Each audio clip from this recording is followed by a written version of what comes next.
좌상단 자막 하이라이트.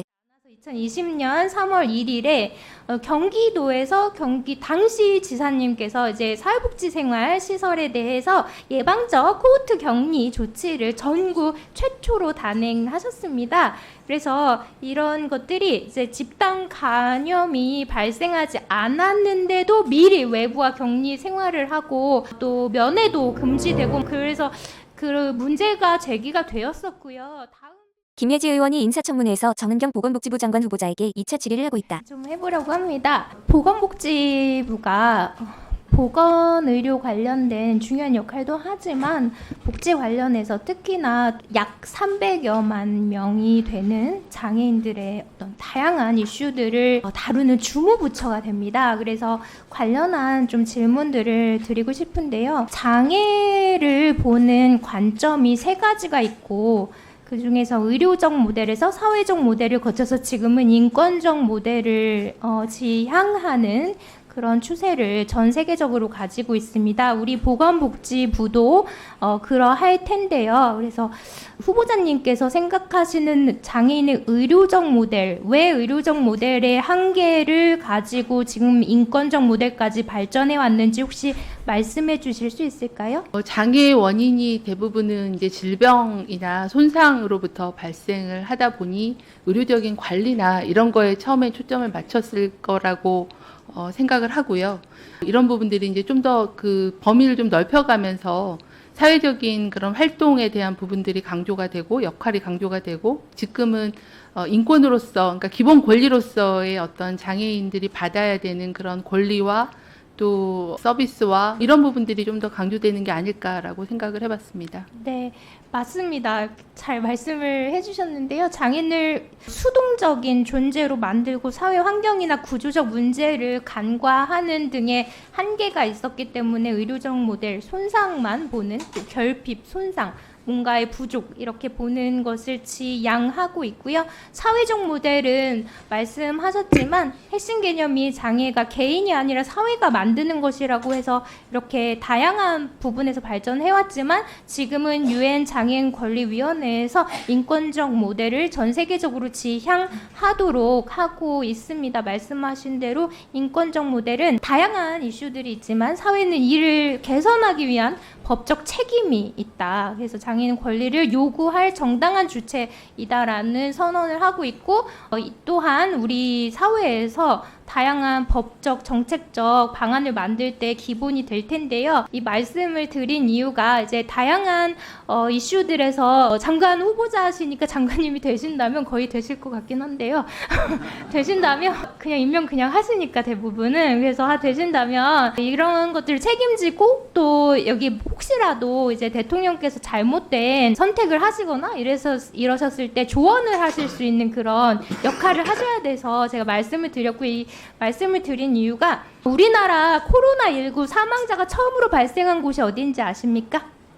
대구 지역일 것 같습니다. 네, 청도 대남병원 정신과 폐쇄병동에서 장기 입원해 계시던 환자였고요. 103명 중에 101명이 코로나 확진 판정을 받았습니다. 그래서 그 후에 한 달도 지나지 않아서 2020년 3월 1일에 경기도에서 당시 지사님께서 이제 사회복지생활 시설에 대해서 예방적 코호트 격리 조치를 전국 최초로 단행하셨습니다.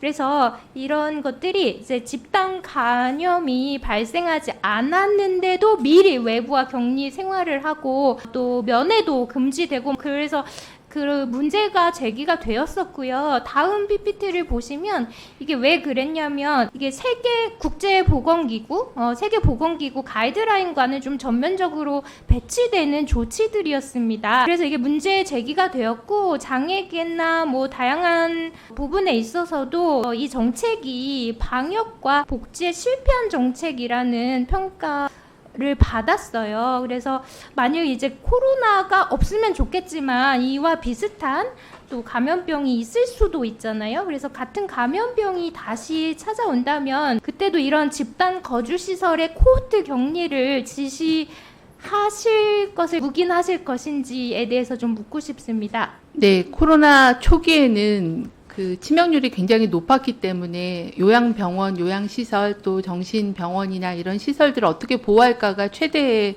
관심사였습니다.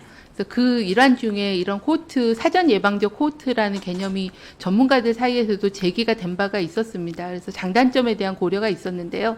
저희가 한번 경험을 해봤기 때문에 이런 팬데믹이 다시 온다고 하면 이렇게 감염 취약시설을 어떻게 관리할 건가에 대한 미리 예방적인 그런 조치들을 강화해서 좀 더 인권 친화적인 그런 방역 대책을 만드는 게 필요하다고 생각합니다. 방법에 대해서는 오늘 제시하기는 좀 어렵고 필요성을 말씀드립니다. 당시 긴급 타일시설 그리고 분리조치 등이 요구되었는데 이제 이게 다 이루어지지는 않았거든요. 네. 이런 대안을 제가 드리니까 이 점도 생각해 보시고 그때 경험이라고 하기는 굉장히 좀 안타까운 일들이 많았었는데요. 후보자님께서 이 부분에 대해서 더 잘 아시는 만큼 우리도 이제 세계보건기구의 가이드라인에 어긋나지 않는 조치들을 할 수 있도록 노력해 주실 수 있을까요? 네, 그렇게 노력하겠습니다. 네, 이때 또 이어지는 건데 이때 당시에 보건복지부가 2020년 6월 처음으로 장애인 감염병 대응 매뉴얼을 마련하셨습니다.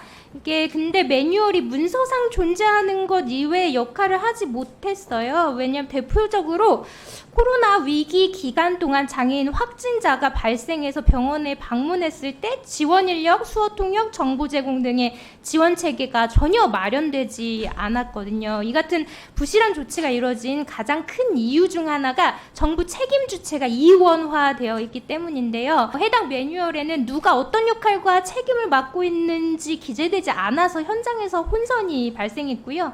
그래서 예를 들어서 보건복지부는 중앙정부 장애인 부서가 담당이라고 했고 또 결국 지자체의 장애인 복지 담당 부서로 내려갔으면 그래서 그러면서 또 질병관리청이 발표하는 각종 지침도 각 지자체 보건과나 감염병 전담과로 이렇게 내려갔고 이렇게 굉장히 좀 혼선이 있었어요. 그래서 이 지자체에서는 매뉴얼 내용을 숙지하지 못한 경우도 많고 이런 것들이 있어서 이게 복지부가 무엇을 하고 또 질병관리청은 또 무엇을 하고 이런 이원화에 대한 문제가 있어요. 이거는 거버넌스 관련된 문제기도 하지만 또 장관님이 되실 경우에 이런 것에 대해서 좀 정리하시고 이 이원화로 인해서 생기는 문제점들 종합적으로 관리하실 텐데 이런 주체가 부재했던 것에 대한 것 또 장애인 감염병 매뉴얼에 대한 이런 그 후보자님의 의견과 혹시 장관이 되신다면 보건복지부와 관리청 간의 이원화 문제를 어떻게 앞으로 해결하실 건지 좀 말씀해 주시면 감사하겠습니다.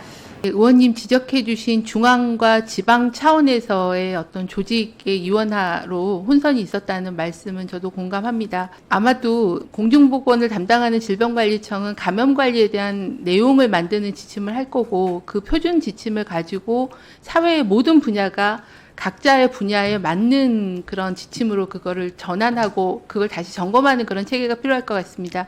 예를 들면은 질병청은 표준 지침을 만들고 그걸 교육부에서는 학교 지침으로 만들고 또 그 고용부에서는 사업장 지침으로 만들고 복지부에서는 여러 가지 사회복지시설과 복지부가 관장하는 의료기관이나 이런 데의 지침으로 만들고 그걸 서로 검증하고 하는 그런 걸 통해서 방금 말씀하신 역할과 책임이 불명확한 부분들을 좀 더 명확하게 정리하도록 하는 게 적절할 것 같습니다. 후보자님이 잘못 이해해주셨는데 네. 질병관리청에서는 장애인에 대해서 별로 그 관계가 없다라고 생각을 하셨고 그래서 복지부가 장애인에 대해서 무엇이든지 다 이렇게 관련된 이슈들을 마련해야 된다라고 생각하셔서 여기에 혼선이 왔던 거고 질병관리청은 감염병만 관리한다 그래서 서로 이런 핑퐁이 이루어졌던 거거든요. 근데 질병관리청에서 하는 게 아무리 감염병이더라도 전 국민 안에 장애인도 포함이 된다는 거죠. 네. 이제 그것을 이제 서로 미루는 거죠. 예를 들어서 좀 스페셜 니즈가 있으면 거기에 대해서